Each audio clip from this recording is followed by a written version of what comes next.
बिस्मिल्लाहिर्रहमानिर्रहीम। अस्सलामुअलैकुम नाजरीन, अगर आपने हमारा चैनल अभी तक सब्सक्राइब नहीं किया तो प्लीज़ हमारा चैनल सब्सक्राइब कर लीजिए ताकि आपको मज़ीद इन्फॉर्मेशन मिलती रहे। नाजरीन, आज हम आपको इस वीडियो में बताएंगे कि खुश्क बालों को ठीक कैसे किया जाए।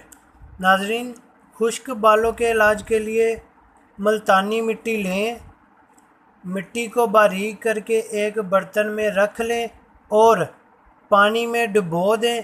मिट्टी नरम हो जाए तो नारियल के गरम तेल में शामिल कर लें। अब इससे बाल रगड़ कर धो लें। ये अमल सर्दियों और गर्मियों यानी कि दोनों मौसमों के लिए बेहतरीन है, क्योंकि मुल्तानी मिट्टी नारियल के तेल में मिलकर और भी मुफीद हो जाती है। इससे दिमाग और आँखों को ठंडक पहुंचती है। नाजरीन, इसके बाद एक अंडा लेकर इसे फेंट लें। इसमें चंद कतरे लीमू और नारियल का तेल शामिल करें।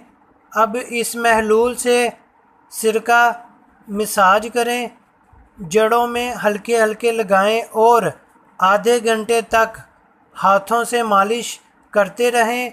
बचे हुए इस महलूल में सिकाकाई भी शामिल कर दें और इसके बाद बालों को धो लें। इससे बालों की खुश्की के साथ साथ बालों का रूखापन भी दूर हो जाएगा और बाल रेशम की तरह नरम व मुलायम नज़र आएंगे और आपकी खूबसूरती पर बहुत अच्छा असर पड़ेगा। जी हाँ नाजरीन, तो इस तरह आपको कोई बाहर जाने की ज़रूरत नहीं है, कोई किसी किस्म का इलाज कराने की कोई ज़रूरत नहीं है, बल्कि ये आपके घर में आम सी चीज़ें मौजूद हैं जिससे आप अपने खुश्क बालों का खुद ही इलाज कर सकते हैं। जी हाँ नाजरीन, अगर आपको हमारी ये वीडियो पसंद आए तो इसे लाइक, शेयर और कमेंट ज़रूर कीजिएगा। इसके अलावा हमारे चैनल सब्सक्राइब करना मत भूलिएगा ताकि आपको मज़ीद इन्फॉर्मेशन मिलती रहे। Thanks for watching. अल्लाह हाफिज़।